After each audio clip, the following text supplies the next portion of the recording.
Eh bien là, je peux le dire sans hésitation, le public belge a vraiment été au niveau du public français.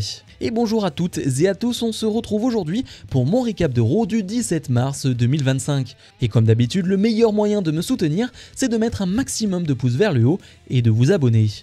John Cena va ouvrir le show sous les huées des fans. John Cena se fait passer pour une victime. Les fans ont profité de lui pendant plus de 25 ans. Les fans ont été abusifs et blessants et ont fait de lui une marionnette. Il dit qu'il n'est pas un babyface, il n'est pas un heel, il est simplement un humain. Il se plaint que les fans ne l'ont jamais apprécié malgré tous les efforts qu'il a fait pour aller dans ce sens. Il explique aussi qu'il ne changera rien, pas de look, pas de nouvelle musique, notre temps à nous, fans, est terminé, le sien commence désormais. Il s'en prend à tous ceux qui soutiennent Cody Rhodes, leur nouveau jouet tout neuf. Le champion WWE Cody Rhodes va finalement faire son entrée. John Cena allait directement interrompre Cody Rhodes en lui disant « Écoute garçon », mais Rhodes va l'interrompre immédiatement à son tour en lui disant de se taire et de ne plus l'appeler garçon, mais champion de la WWE. Il se faisait une joie d'affronter John Cena à Mania, il espère que le vrai Cena y sera, et il demande à John Cena de retrouver le vrai John Cena, pas cette salope pleurnicheuse. Cody Rhodes va s'en aller et John Cena ne va pas répondre à cette dernière phrase et va aussi s'en aller du ring, sans musique, sous les huées des fans belges. Alors on est déjà obligé de parler de l'ambiance phénoménale, exceptionnelle. Utilisez le mot que vous voulez, je pense qu'aucun mot ne sera assez bon pour décrire ce qu'il s'est passé lors de ce segment. Rien que sur l'entrée de Cena avec les John Cena Socks, c'était impressionnant, mais vraiment impressionnant. De toute façon, tout au long de la soirée, le public belge a été vraiment très bon et je sais qu'il y avait pas mal de français. D'ailleurs, pas mal de chants français ont été repris et ça c'est plutôt très cool.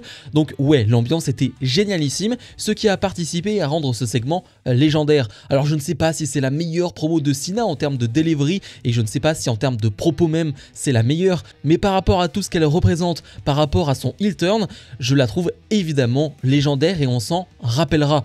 Un John Cena qui nous fait une promo de heel You People, les promos You People de heel, les heels vont souvent reprocher au public leur heel turn. Et bien là c'est totalement le cas de John Cena et ça fonctionne parfaitement par rapport à tout ce qu'il a donné et il le dit dans sa promo. Et d'ailleurs à un moment donné il va même s'en prendre à un enfant qui porte la tenue de John Cena, c'est d'une violence, mais c'est exactement ce qu'on voulait. Un Cody Rhodes qui ne dit pas grand chose mais c'est suffisant, il ne veut pas de ce John Cena là, il veut le vrai John Cena. Alors je ne sais pas ce que vous en avez pensé mais moi j'ai trouvé ça excellent, c'est ce qu'il fallait. J'en demandais pas plus. En plus de cela, la semaine prochaine, Cody Rhodes et John Cena se retrouveront à nouveau sur le ring à Raw. Donc évidemment, on aura d'autres propos qui vont être dits. On va encore avancer dans cette histoire, mais cette première promo entre les deux, elle m'a totalement convaincu.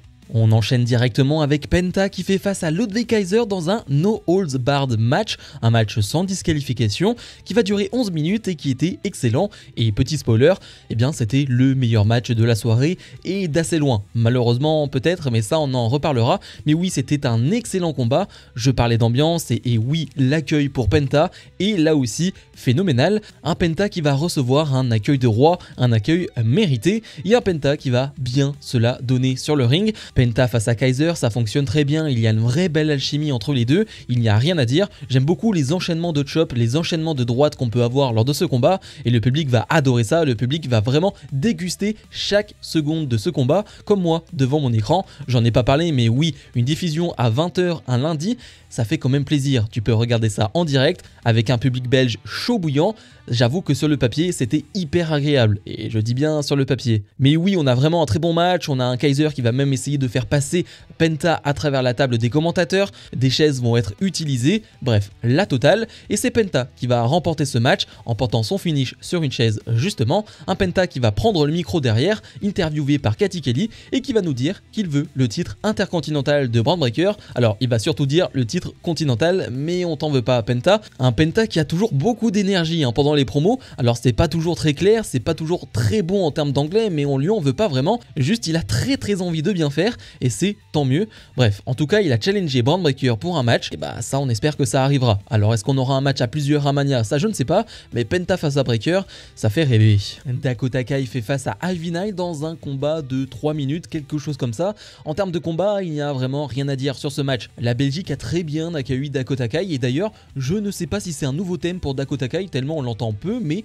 ça m'a paru bizarre. Alors dites-moi si c'est un nouveau thème pour Kai, mais moi ça m'a pas mal étonné, donc dites-le moi en commentaire de cette vidéo. Mysterio. Autour du ring, on a les Creed Brothers qui vont être rejoints par Chad Gable, et oui, Chad Gable en costume, pas le Chad Gable luchador, qui vont être ensuite rejoints par Rey Mysterio et Dragon Lee qui vont s'en prendre à eux. Oui, Rey Mysterio et Dragon Lee ont bien compris qui les avait attaqués la semaine dernière. Bref, comme je l'ai dit, ça ne dure que 3 minutes et Dakota Kai va remporter ce match, et c'est à peu près tout ce qu'il y a à retenir. Une Dakota Kai qui reprend un peu de momentum, et c'est à peu près tout.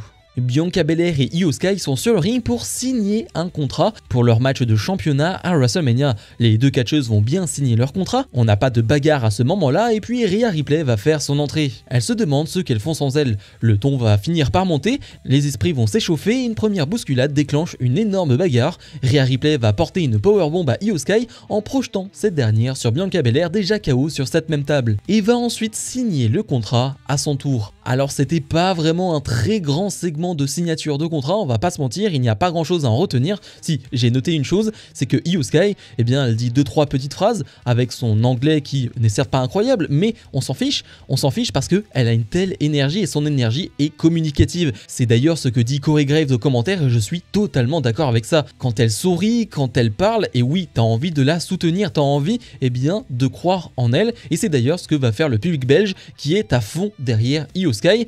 Alors l'ajout de Rhea Ripley dans ce segment, il est logique par rapport à ce qu'on essaye de nous raconter. Une Rhea Ripley qui a signé ce contrat, je ne pense pas que ça va se faire comme ça. D'ailleurs la brawl va continuer en coulisses et Rhea Ripley dit à Adam Pearce bien qu'elle va devoir régler tout ça, mais Adam Pearce lui précise bien que ce n'est pas parce qu'elle a signé ce contrat qu'elle sera dans ce match. Ça peut pas être aussi simple et je suis d'accord avec lui. Il va falloir d'autres choses, peut-être un autre match de qualification pour Rhea Ripley, un autre match pour devenir challengeuse, je ne sais pas, mais oui, elle ne peut pas simplement rentrer dans ce combat en signant ce contrat. C'est un peu trop facile, elle a perdu son titre, elle n'a pas été challengeuse, ce serait un peu trop facile.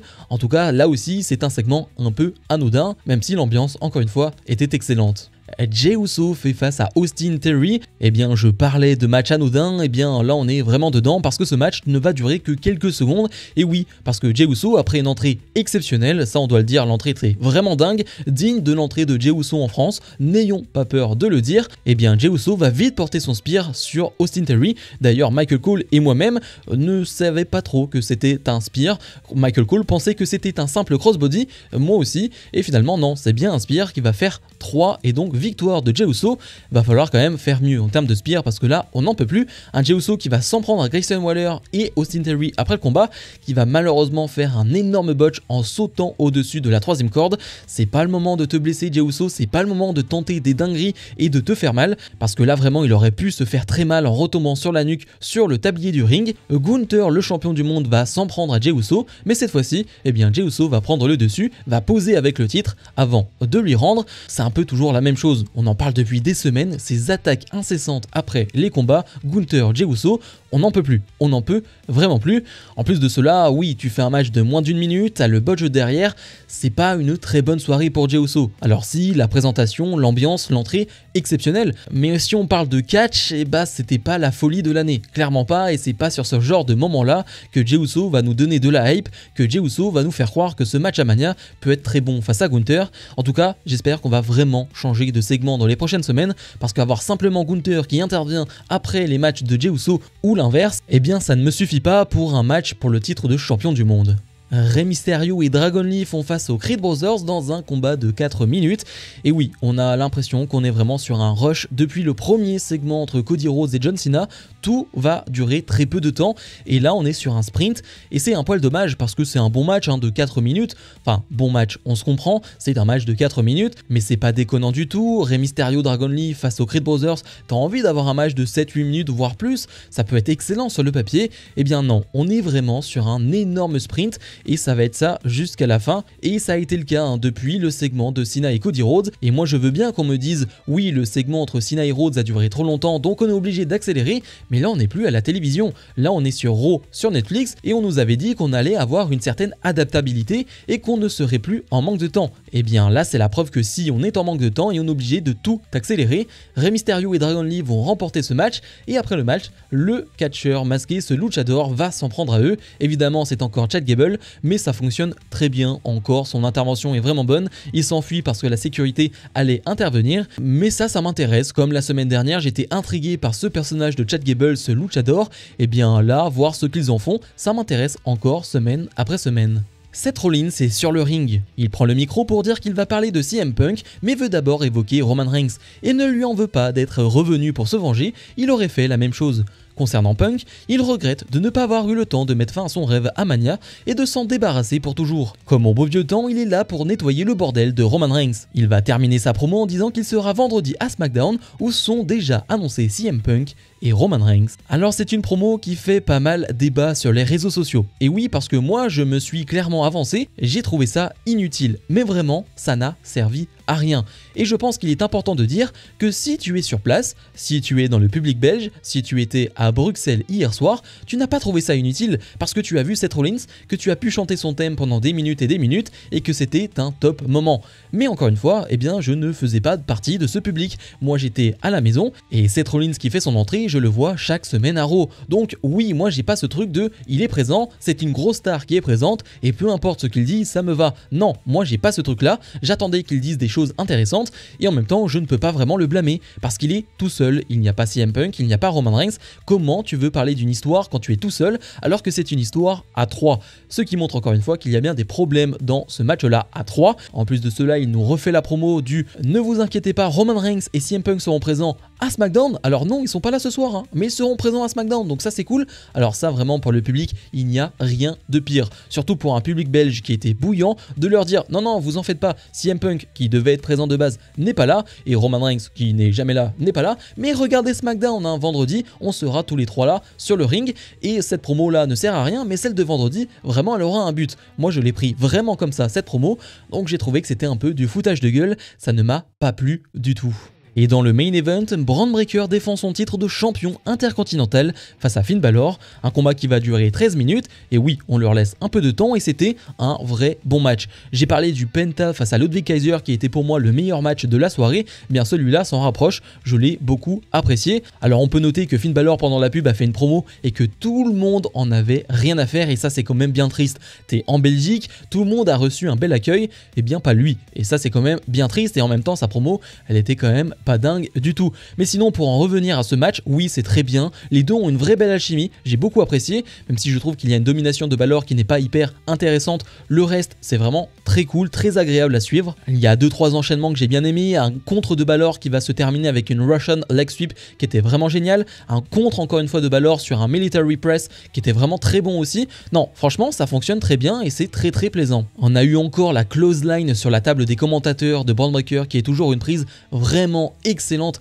et tellement difficile, on se rend pas compte de la difficulté, mais oui, il faut avoir des ressorts dans les jambes et c'est ce qu'a Bron Breakker, ça tombe bien. J'en ai pas parlé, mais l'ambiance était pas dingue au tout début du match, mais finalement le public s'est réveillé et surtout a commencé à s'investir dans le combat et ça je ne peux pas les blâmer et au final on a une vraie belle ambiance dans ce match. On va avoir des interventions évidemment du Judgment Day, de Dominic Mysterio et de Carlito, mais justement ces interventions vont aller contre Finn Balor parce que dans un premier temps ça va l'aider, sauf que Dominic Mysterio eh bien, va faire un peu n'importe quoi, ce qui va faire glisser Finn Balor sur la 3e corde. Bron Breakker en profite pour faire son Frankensteiner, enchaîné avec un spear pour remporter ce combat. Après le match, le Judgment Day va s'en prendre à Bron Breakker et c'est Penta qui va venir faire le save pour terminer le show. Et oui, Penta, Bron Breakker, ça sent très bon. Encore une fois, on nous met en avant des tensions dans le Judgment Day et encore une fois un Dominic Mysterio qui coûte un match à Finn Balor. Alors est-ce que cette fois-ci ça va vraiment mener à quelque chose ou est-ce que c'est un énième teasing? Eh bien je ne sais pas et j'ai pas envie de m'avancer parce que le nombre de fois où on s'est dit ah c'est bon, c'est la fin du Judgment Day, enfin il va se passer quelque chose et finalement il ne s'est rien passé, donc je vais attendre les prochaines semaines sans particulièrement être très hypé pour être totalement franc. Bilan de ce Raw, eh bien de mon côté, je vais peut-être être sévère, je serai sur un 6,5 sur 10 parce qu'encore une fois, le public a vraiment fait son boulot et encore plus que ça, le public belge et français j'imagine a été excellent de A à Z, je n'ai rien à leur reprocher. Maintenant, le show en soi, je l'ai pas vraiment aimé. Mis à part les 45-50 premières minutes du show, je trouve qu'on s'est un peu foutu de nous et que tout est allé bien trop vite. Pourquoi on est allé si vite? Le show va finalement durer aux alentours de 2h20. Pourquoi on a vraiment été aussi vite? Je n'arrive pas à le comprendre. On est sur Netflix, on est censé pouvoir s'adapter, et bien là ce n'est pas du tout le cas. Et ça me gêne beaucoup. Un point qui me gêne beaucoup, et c'est important de le dire, on sait que les places pour ce genre de show sont vraiment très coûteuses. On sait que les prix des billets, c'est vraiment du grand n'importe quoi. Et moi qui suis allé à SmackDown et à Backlash en France, je peux vous le dire, oui, les prix sont abusés.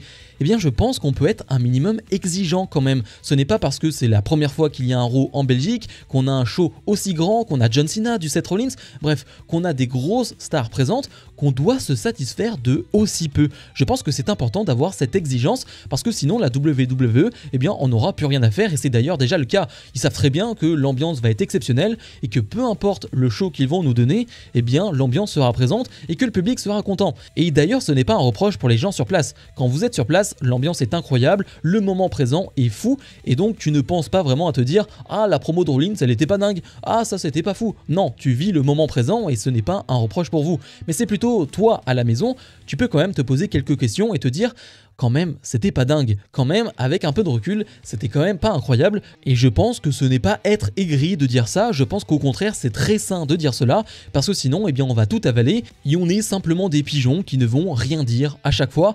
Et personnellement, je suis pas un pigeon. Et personnellement, je ne vais pas me taire, ne vous en faites pas. Bref, comme d'habitude, je vous invite à mettre un maximum de pouces vers le haut, à vous abonner. Et nous on se retrouve dès demain pour mon récap de NXT. Salut, salut!